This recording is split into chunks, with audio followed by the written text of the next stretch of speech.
Why is it so hard for us to be in the present moment? The mindfulness literature will tell you that the mind has a hard time staying present because it's always either in the past or the future. This explanation is not wrong, however, it's incomplete. And it's incomplete because it doesn't answer the question, why?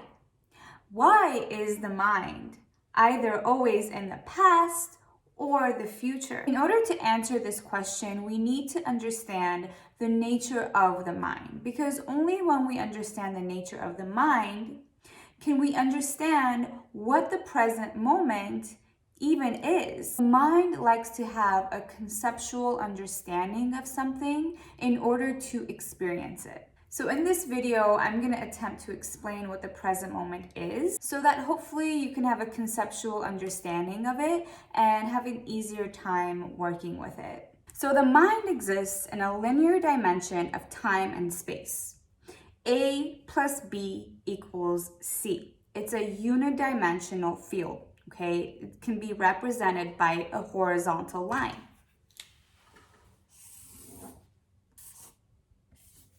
Time,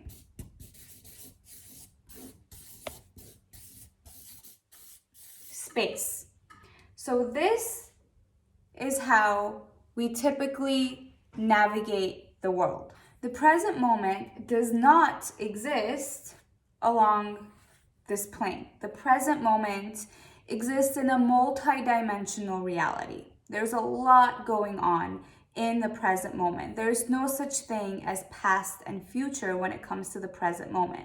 The present moment has no time attached to it. So the present moment is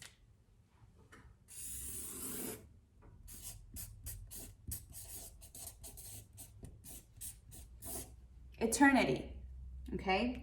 And each moment that passes, each present moment represents the eternal. That's what we mean when we say the eternal now. And it's not just one line. It's like eternity, eternity, eternity, eternity, eternity, eternity, eternity. Okay? So we're usually here.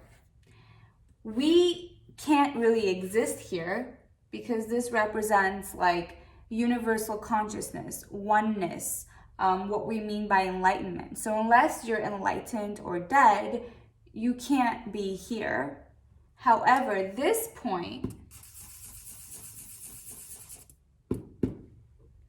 is our experience of the present moment. Okay, so anytime we're meditating, we're trying to reach this space. And in this space, the mind freaks out. It literally goes berserk because this space is a paradox. It's both this and this. So, you know, the esoteric concepts about it is and it isn't, I am and I'm not, being and non-being. The mind is like, what?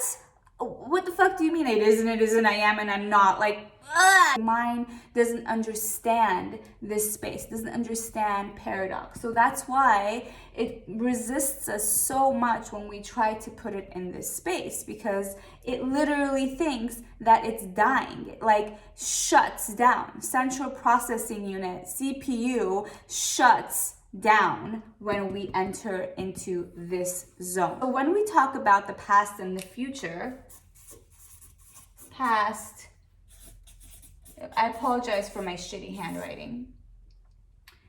The mind, because it's in this plane, of course it's gonna be either in the past or the future. We have to actively, consciously bring it so that it's in the present. Left on its own, it's just gonna be in this space because it has nowhere else to go. You can't really get mad at it because it's wired this way, right? It's just like if you have a dog, and this is a weird example, but if you have a dog and the dog is barking, you can't really get mad about the dog barking because it's a dog. Like, yeah, it's gonna bark. Now you can either let it bark and not get all worked up over it and get super emotional about it, or can train the dog, and you can become its master.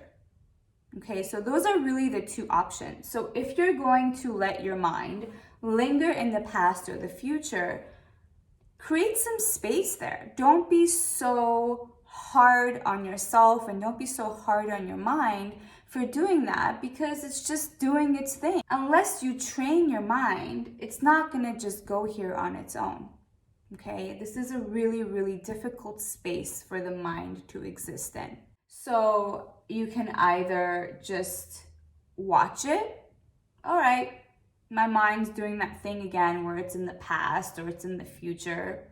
Okay, just create some space, and you can feel emotional about it, but not get sucked into it and not play along with its games of bouncing past future. Or you can reel it back in and tame it and be like, no, we're staying here. So I hope that makes sense. Drop me a comment, let me know. Did that clarify anything for you? Do you understand the concept of the present moment a little bit more? If you have any questions, shoot me a DM, drop me a comment. I'd love to hear your thoughts about this. Till next time, bye.